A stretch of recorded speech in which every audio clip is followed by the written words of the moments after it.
Bonjour tout le monde, bienvenue dans le pilote de notre nouveau podcast Un cancer de cœur.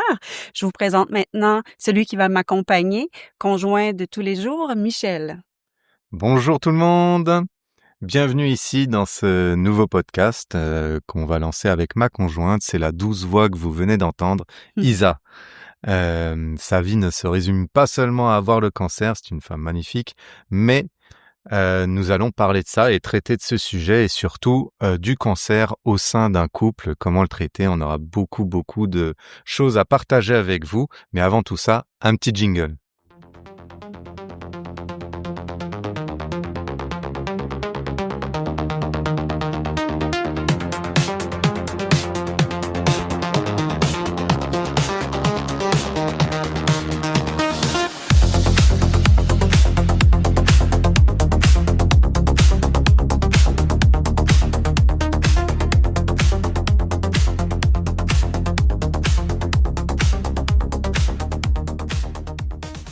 Beau petit jingle. Maintenant, on attaque.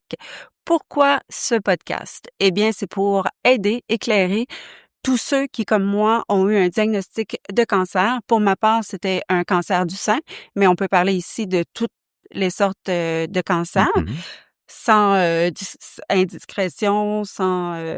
Que ce soit pour l'homme ou pour la femme, Oui. d'ailleurs. Tout à fait, parce que qu'est-ce qu'on va parler en gros, c'est les émotions que l'on vit, les inquiétudes, comment se préparer pour les tests, comment vivre ça à deux dans la vie de couple. Michel, tu as peut-être un mot à dire là-dessus. Au départ, avant le diagnostic, quand on a un doute, comme moi, j'avais une bosse, et puis c'est de là que tout a déroulé, finalement. Oui, bien sûr, il y a beaucoup d'étapes, que ce soit même avant la découverte et puis d'avoir reçu le diagnostic, mais c'est surtout que on a recherché des ressources pour les couples. On n'a pas trouvé beaucoup de choses, par contre, on a trouvé beaucoup d'avis médicaux, mais voilà, donc en gros, on n'a pas trouvé comment gérer les disputes, la fatigue, la libido, la peur de mourir, le mardi soir devant Netflix. Voilà. Non, mais c'est qu'il y a beaucoup de choses qu'on peut trouver, mais pas ça. Donc, on s'est dit, pourquoi pas partager notre expérience. Voilà. Maintenant, ça fait 2 ans qu'on vit ça au quotidien. Donc, on s'est dit qu'on allait partager ça. Et pour ça, il y a plusieurs règles, d'ailleurs, qu'on va mettre en place dans le podcast. Oui. Et c'est pour que vous sachiez à quoi vous attendre. La première règle, voilà, ça va être pas de pitié. Pas de pitié, c'est pas ce qu'on veut. On n'est pas là pour que les gens se disent oh les pauvres.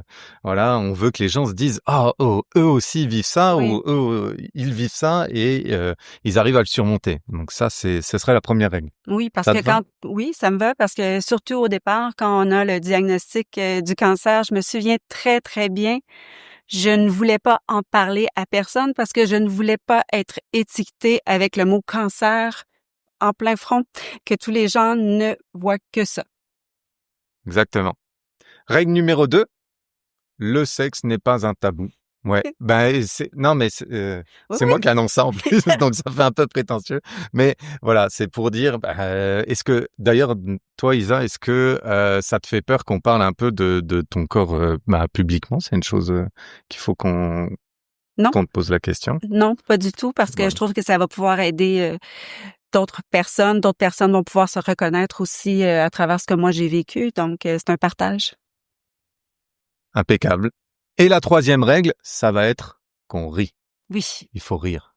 Voilà. Cancer, c'est triste, on le sait, mais notre vie, elle l'est pas. Enfin, pas H24. Non. Donc voilà. Il y a plusieurs anecdotes qu'on pourra vous raconter. Je me rappelle d'une anecdote. Je vais raconter ça. Pendant ce temps, tu peux en penser à une autre. Mais juste pour vous donner un petit aperçu, c'était quand tu es allé réaliser des IRM. On avait des rendez-vous parce que ici au Canada, ils vous donnent des rendez-vous même à 2h du matin. Oui. Et on y est allé et tu y étais allé avec tes lentilles de contact qui sont de couleur et on n'a pas le droit à ça, sauf que tu as une très très mauvaise vue. On avait oublié tes lunettes, donc j'ai dû un peu te guider parce que tu voyais plus rien dans la salle. Donc il est 2h du matin, vous n'êtes pas bien réveillés. Et puis Isabelle qui était à tâtons avec sa robe à l'hôpital. Voilà, donc c'est des trucs ça fait rire avec le recul, mais voilà, donc je pense que c'était bien d'être à deux, toute seule. Tu y serais aussi arrivée, c'est sûr. Oui, Mais c'est agréable c'est de toujours t'avoir rassurant, oui, d'avoir quelqu'un avec nous et toujours. de t'avoir Mmh. accompagné là-dedans. Mmh. Oui. Est-ce que tu as un petit truc que toi tu pourrais dire qui pourrait un peu décomplexer les gens là-dessus? Parce que oui, c'est un sujet qui est sérieux et qui peut faire mal, voire même très mal, mais parfois on peut rire aussi de certaines situations. Ah, c'est certain qu'on peut rire de certaines situations. Ce qui me vient à l'idée comme ça, je sais pas, peut-être quand c'est pas, une anecdote, drôle, mais ça a été drôle par la suite. C'est quand on était en voiture, puis je t'ai annoncé que le premier plasticien que j'avais consulté avait, finalement, j'étais pas d'accord avec, ce qu'il voulait faire comme intervention et tout ça. Puis, quand je l'ai dit, en voiture, on a eu une petite dispute. Puis finalement, ça s'est Mmh. soldé par un deuxième appel, puis j'ai manifesté comme quoi j'étais pas d'accord. Mais oui, il y a toutes sortes de choses qui arrivent comme ça. Puis si Michel était pas là pour m'épauler puis me donner confiance en moi, peut-être que j'aurais pas fait l'appel, puis je serais restée dans une situation dans laquelle j'étais pas heureuse avec le premier plasticien qui était pour faire l'intervention. Exactement. C'est vrai que c'est une bonne anecdote. On pourra passer un peu plus de temps Oui, là-dessus parce que ça a été intéressant et le fait que tu changes de chirurgien, oui, ça a quand même changé beaucoup de choses, je pense, pour la effectivement. suite. Oh oui, Donc parfois un mal pour un bien. tout à fait. Maintenant que les règles du podcast sont bien établies, je vais vous dire à qui s'adresse ce podcast. Ce n'est pas nécessairement pour les personnes directement touchées avec la maladie, mais c'est autant pour les personnes touchées au sein de votre entourage, les conjoints, les proches, les soignants. Tout à fait. Voilà. Donc ça s'adresse à pas mal de monde, c'est assez large. Le but, c'est de pouvoir partager. D'ailleurs, on va avoir pas mal d'invités sur ce podcast, que ça soit des professionnels, parce qu'il faut le rappeler, on n'est pas des professionnels. On est juste là pour vous expliquer ce qu'on vit et pour vous offrir une porte où vous pouvez discuter. Donc n'hésitez pas. Si vous voulez même participer à un épisode ou quoi, vous pouvez nous joindre. D'ailleurs, par quel moyen ce serait le plus adapté pour eux de nous joindre, Isa? On a créé justement un compte Insta, un cancer de cœur. Donc, vous pouvez faire la recherche. C'est écrit 1 comme le chiffre, cancer, 2 encore le chiffre, cœur. Donc, c'est très facile à retrouver. On pourra aussi vous envoyer le lien sur notre page de podcast. Mmh. Ouais, bien évidemment. Alors aussi, ça peut être destiné à pas mal de monde. Pourquoi? Parce que, comme vous l'entendez, ma chère conjointe est québécoise et moi je Mm. suis français. Donc voilà, on a aussi bien rencontré des médecins qui soient québécois, qui soient français. On a fait pas mal de recherches là-dedans. Les systèmes de santé ont beau être différents partout dans le monde ou dans les pays francophones, ce qui n'a pas de frontières, c'est cette maladie. Voilà, elle a beau être ce qu'elle est, ça peu importe que ça soit un cancer en France, au Québec, n'importe où, dans un autre pays, ça reste le même. Oui, Et c'est important d'en parler et de pouvoir en discuter. Donc voilà, on est là on- pour ça et pour vous accompagner là-dedans. Et si vous désirez nous en faire part, n'hésitez pas. puis par ça également, c'est là qu'on va voir que la force des réseaux, c'est tellement important quand on traverse cette épreuve-là, que on cherche énormément de réponses un peu partout, autant dans les médias écrits, dans les lectures médicales, mais ce qui est bien, que moi j'ai beaucoup apprécié, qui m'a beaucoup aidé, c'est les groupes, que ce soit sur Facebook, Instagram. On a beaucoup de support par des personnes qui ont vécu un parcours similaire au nôtre. Mmh. Donc, quand on pose des questions, mais même seulement de lire les histoires que les autres nous partagent, on se sent vraiment en communauté, puis c'est tellement bienfaisant. D'ailleurs, on va raconter notre histoire Oui. qu'on a vécue et qu'on est en train de vivre encore parce que c'est pas terminé. On est rendu, pour vous donner un petit peu une idée, à l'étape de la reconstruction. C'est la prochaine grosse étape qui nous attend. Hein. Oui. Je dis nous, mais qui t'attend, mais voilà, je le partage avec toi. Oui. Et, euh, et voilà, ça me fait plaisir d'être là proche de toi. Et puis Mmh. j'aime ça. Donc c'est intéressant. On est rendu là, mais par contre, on pourra parler vraiment de tout. C'est là aussi les prochains épisodes. Ça sera pas forcément chronologique, je pense, parce que Non. bon, c'est un peu, ça peut être un peu ennuyeux, mais en tout cas, on va commencer par le début, essayer d'avoir un fil conducteur, et puis au fur et à mesure, si on a des invités, en fonction du type d'invité, on parlera d'une étape plutôt qu'une autre. Mais voilà, c'est à peu près là qu'on est rendu. Donc la prochaine grosse étape, la reconstruction. Et puis on verra pour les prochains épisodes, ça sera surtout sur la découverte, je pense, Ouais, le doute de... avant de prendre le téléphone en main puis de contacter un médecin parce que au départ, hein, c'est qu'on sent qu'il y a quelque chose qui est pas normal quand on décide de consulter. Parfois, on consulte et tout est bien, mais dans d'autres cas, malheureusement, il y a une suite qui est moins heureuse à tout ça. Donc, c'est ce qu'on va découvrir également.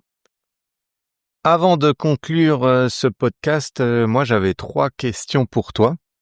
Donc voilà, dans un premier temps, je voulais savoir ce qu'était pour toi quand tu entends le mot cancer en fait aujourd'hui, qu'est-ce que tu ressens vraiment? Sans filtre, là tout de suite, qu'est-ce qui te vient à l'esprit? Euh, c'est une très, très bonne question. Attente, attente. Parce que le cancer, on est toujours dans l'attente dès le jour où on a le diagnostic. On vit une période d'attente pour plein de tests, plein de questionnements. Ensuite, les chirurgies, les rencontres avec les médecins, Faut s'armer les de patience, quoi. traitements. C'est incroyable, c'est ça. Mmh. Cancer, Long. c'est l'attente, c'est long. C'est parce qu'on voudrait, quand on sait, on voudrait tout de suite, l'arracher. On voudrait qu'on nous l'enlève tout de suite immédiatement, au moment où, on sait qu'on l'a à l'intérieur de nous, mais malheureusement, c'est pas fait comme ça que ça fonctionne, dans les réseaux de la santé. Il y a des priorités selon les cas et parfois, ouais, c'est ça, ça peut, être long. Puis long, je vous parle pas de 6 mois, là. 2 semaines, c'est long quand on attend une opération, une chirurgie pour, justement, essayer d'éradiquer, ce cancer-là. Donc oui, moi, cancer, c'est attente. Maintenant, comme, ta question le disait, mais quand au moment où je l'ai su, c'était peur. C'était Mmh. vraiment la peur. C'est un mot qui fait vraiment peur. Ouais. Puis ça, on pourra en parler un peu plus longuement dans notre premier épisode, justement, de quand on a appris la nouvelle. Mmh. Ma deuxième question, c'était depuis le début donc des traitements, parce que là, comme dit, ça va faire 2 ans, Mmh. quasi. Qu'est-ce qui a été le plus violent pour toi? Est-ce que c'est la maladie, ce qu'elle a fait à ton corps ou ce qu'elle a fait dans ta tête? Parce que c'est aussi un aspect qui est intéressant, dont on parle moins. On parle souvent de l'effet sur le corps, mais il y a aussi l'effet psychologique.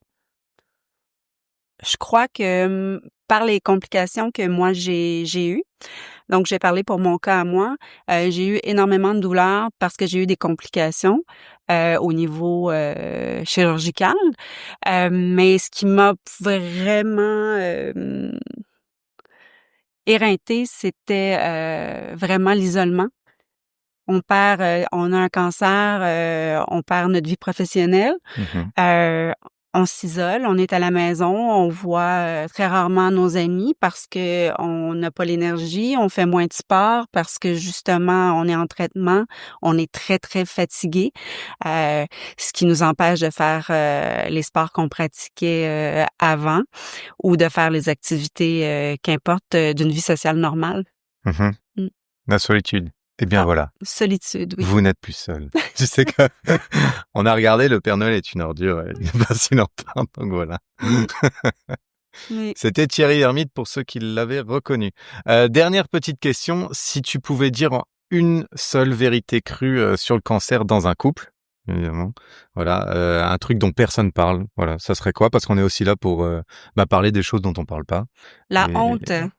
la honte?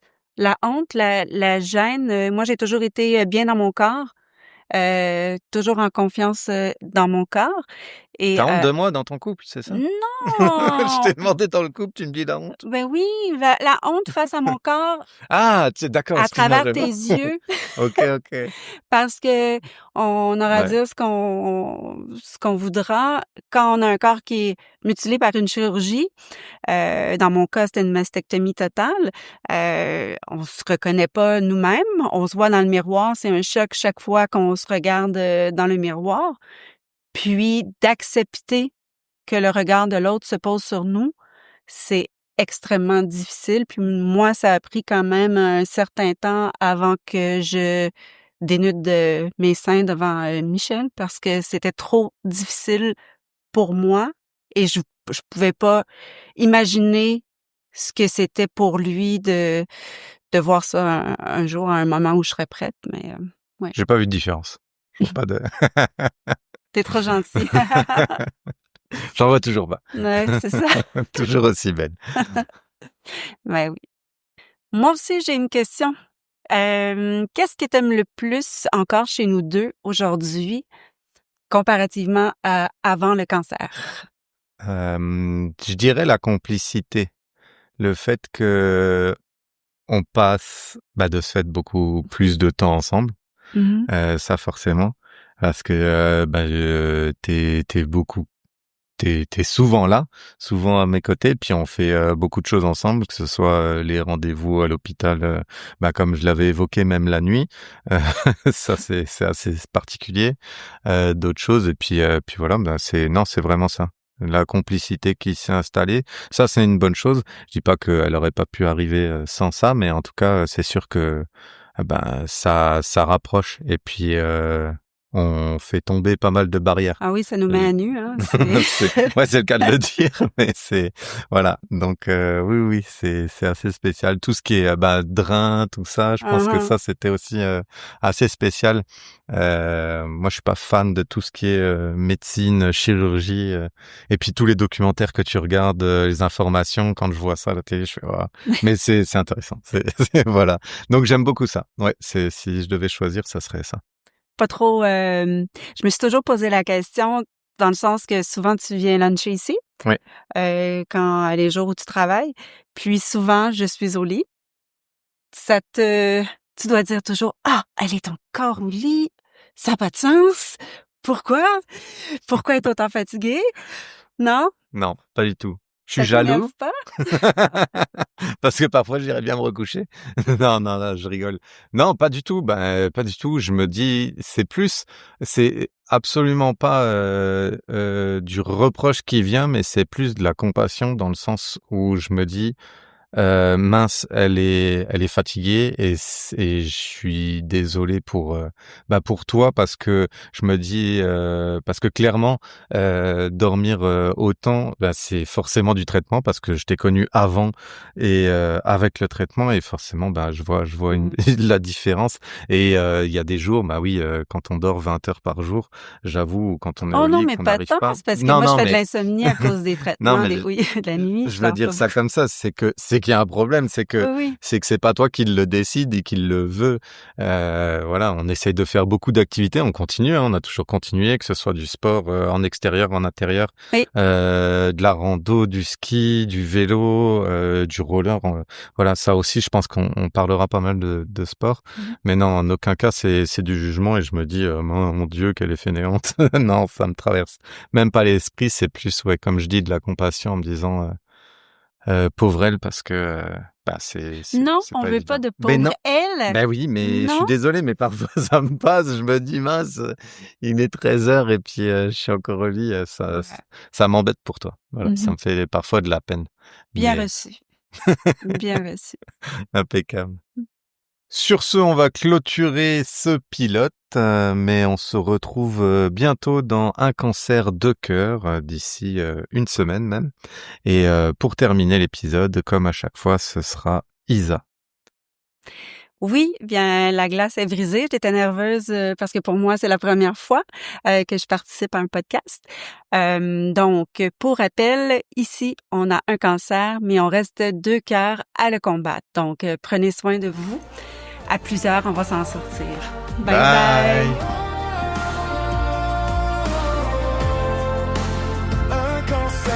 cœur.